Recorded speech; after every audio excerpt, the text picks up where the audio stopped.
In the year 910 CE, a young Syriac man by the name of Yahya Ibn Adi hurried through the streets of what was then the center of the civilized world, Baghdad. He arrived at his madrasa and sat at the feet of his dearest compatriot and teacher, the second master, Al-Farabi. The Muslim and Christian world would be catapulted into a chaotic clash not a century later. Yet, this did not stop Yahya, being Jacobite Christian, and Al-Farabi, being Muslim, from pursuing a joint venture for knowledge. To Yahya ibn Adi's delight, the intellectually thriving and harmonizing oasis of Baghdad would serve to reward his philosophical endeavors. This would be the case even while he published theological polemics against the religion of the ruling Muslim majority. His wide-ranging works in the fields of ethics, theology, and logic would highlight his position in the history of philosophy as one of the greatest Arab Christian apologists and philosophers to have worked in the Islamic Golden Age. Abu Zakaria Yahya ibn Adi was born in 893 CE in Tikrit, modern-day Iraq, a central city for the Christians of the Syriac Orthodox Church. Yahya completed his early education in Tikrit, and by age 17 or 18, migrated to Baghdad to study with famous names of the age, such as Al-Farabi and Al-Razi. Scholarship in the Abbasid capital city had now reached a level of economic and intellectual prosperity, such that academics no longer required the patronage of elites to study. So, when Yahya's head wasn't buried deep in books of logic, the study of which would soon popularize him with the title of Al-Mantiqi, or the logician, he earned a living by copying and translating ancient Greek texts from Syriac to Arabic. Eventually, he rose through the ranks to become the head of the school of philosophy in Baghdad. Ibn Adi was importantly a devout Christian, hailing from a family who were members of the Syriac Orthodox Church, or the Jacobites.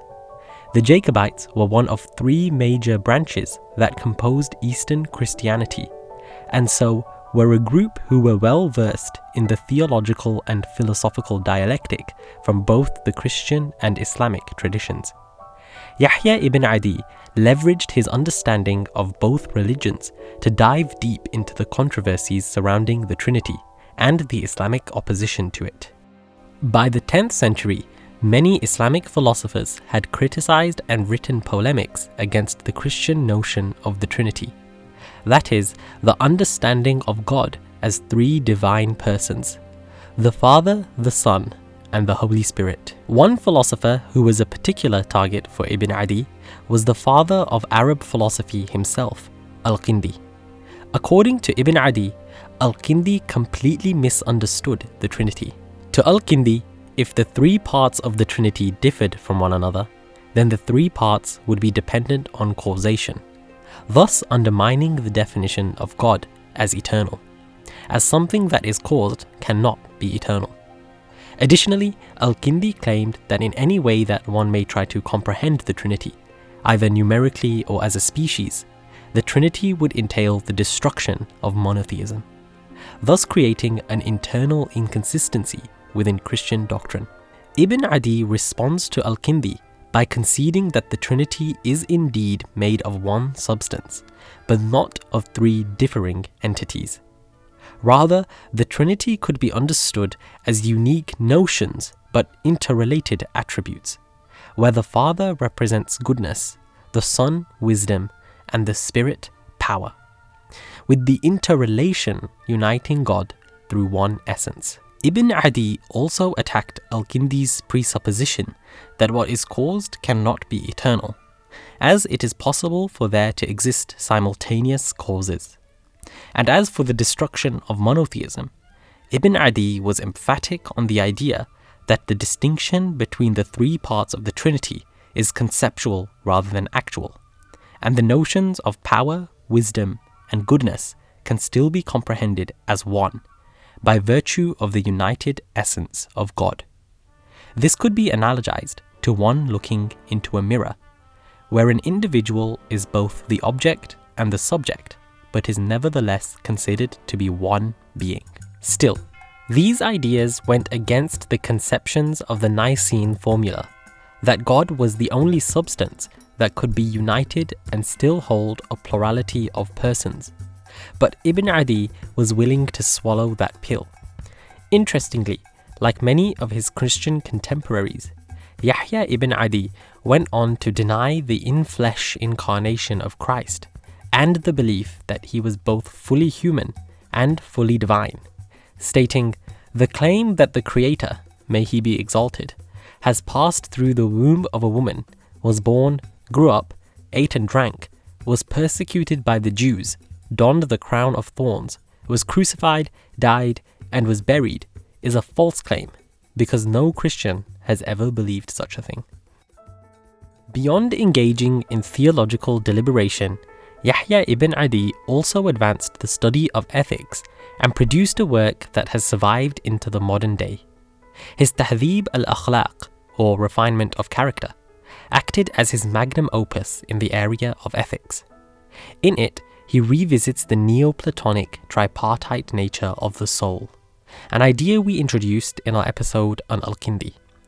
Ibn Adi reiterates that reason and logic are the only things preventing humankind from becoming slaves to their passions. While Ibn Adi agreed with others concerning the elevation of reason, he critiqued the ancient ethics of Aristotle and resisted the moral recommendations of philosophers preceding him. Ibn Adi's moral framework was deeply flexible and refined, made to work and adapt with individuals in disparate cases. He understood it was impossible for one objective moral framework to be applied to all people at all times. And while he acknowledged the Aristotelian notion of moderacy, or the golden mean, he also believed that certain extreme acts may be necessary in extraordinary situations. Take cases of spying and surveillance. While we may usually be of the opinion that privacy is an important value to respect, kings suspicious of treasonous subjects may have a moral case for violating the privacy of other people. In the opposite way, acts of frugality may be moral for the scholar or cleric, but would not be so for the king who needs to entertain guests and diplomats. Thus, it may be said that Ibn Adi predated the works of Western philosophers such as Niccolo Machiavelli, by recognizing that certain circumstances may create entirely different moral categories of their own. For him, it made no sense that kings and politicians should be expected to follow the same moral rulings that ordinary subjects did. In some cases, the differing moral framework becomes necessary for political survival.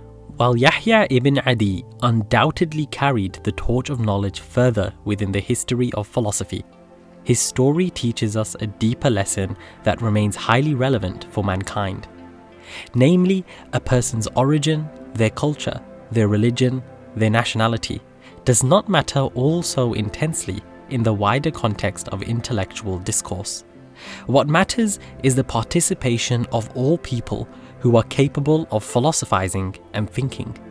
For the cost of discriminating against someone on the basis of religion, skin tone, or creed is almost always too great of an intellectual price to pay. This was a key value of the school Ibn Adi left in Baghdad, which was populated by a mix of both Muslim and Christian students, and also implied by the universal message inscribed on his grave. Many a dead man because of his knowledge is still alive, and a living person because of his ignorance is dead. So do possess knowledge to gain immortality, and do not consider the life of ignorance real.